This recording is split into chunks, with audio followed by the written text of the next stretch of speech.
And welcome to News First Prime Time Sunrise. Hello there, very good morning and welcome to News First Prime Time Sunrise with me, Shane Silva, on the 2nd of April 2015. Let's start off with a look at your headlines. Signs of the GSP Plus concessions being re-awarded. Sri Lanka diplomatic officers in Qatar to meet trapped Sri Lankans in Yemen. Police say the ban on full-face helmets to come into effect today. 1 in 93 children in the country are diagnosed with autism. And 114 earthquakes reported in Chile in 24 hours.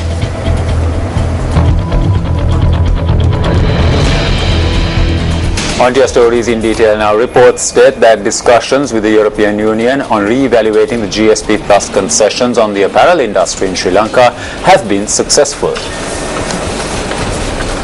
Speaking to News First, Secretary to the Ministry of Industry and Commerce, S.S. Miyanlevala, said that a group of officials representing the EU had arrived in the island for talks recently. He added that the 7-member team had also held talks with the Prime Minister on 2 occasions prior to their visit to the islands.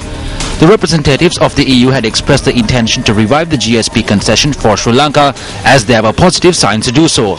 The Secretary to the Ministry of Industry and Commerce also noted that a favourable decision in this regard could be expected.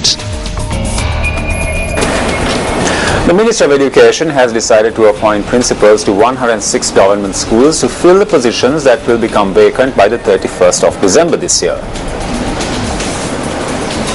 Accordingly, candidates will be selected from the 1st, 2nd and 3rd grades of officers from the Sri Lanka Education Administration, while officers from the 1st grade of the Sri Lanka Principal Service will also be considered. Applications for the positions will be accepted until the 30th of April. The appointments will be made for 9 schools in the Western Province, 15 schools from the Central Province, 23 schools from the Southern Province, 16 schools from the Northern Province and 10 schools from the Eastern Province. The Ministry of Education said that in addition to this, appointments will also be made to 11 schools in the Northwestern Province, 12 schools in the Northern Province and 10 schools in the Sabaragama Province that already have vacancies for the position of principals.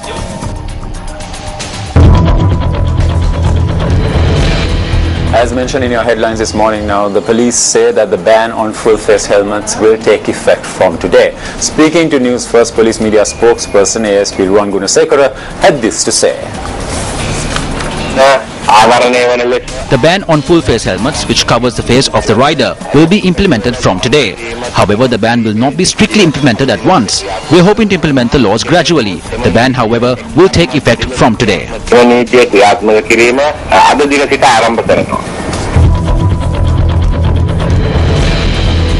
The Minister of Sports Navin Disanayake convened a media briefing to create awareness on World Sports Day. ක්‍රීඩා දිනය අපි නුවරඑළියේ පවත්වනවා. World Sports Day will be celebrated in Norelia on the 6th of this month.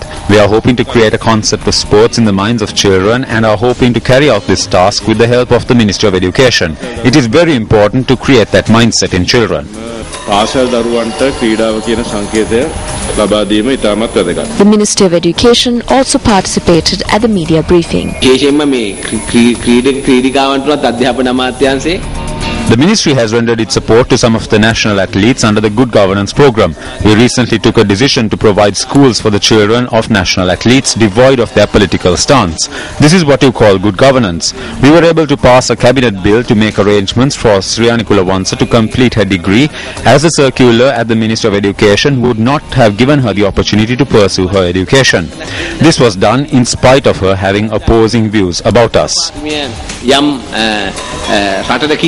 දුන්න කෙනෙක් විදිහට එතුමියට ඒ උපාධිය කරන්න වසර 4ක උපාධිය ලබා ගන්න අවශ්‍ය පහසුකම හදලා දෙන්න.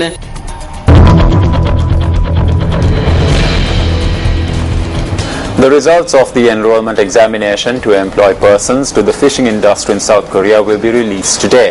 The Sri Lanka Bureau of Foreign Employment said that the results could be obtained via their website www.slbfe.lk. 2,104 candidates out of 2,220 applicants sat for the examination. Over 50% of those who passed the examination, which was held on the 28th of last month, will be deployed to South Korea for employment. The Foreign Employment Bureau said that applicants who possess experience and other professional qualifications in the fishing industry will be considered as a special qualification during the interview following the examination.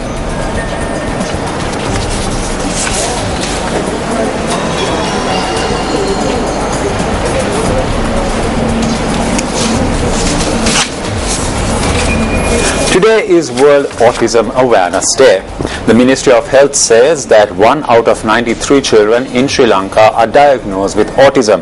Honorary consultant pediatrician and senior lecturer at the Faculty of Medicine of the University of Kelaniya, Dr. Samanmali Sumanasena, said that there has been a growth of autism among children over the past decade.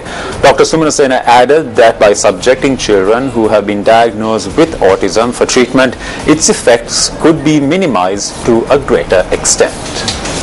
And that's a look at this edition of Newsfirst Primetime Sunrise. It is a pleasure having you with us and hope you have a great day ahead. Hotline 896 www.newsfirst.lk. Feedback at newsfirst.lk.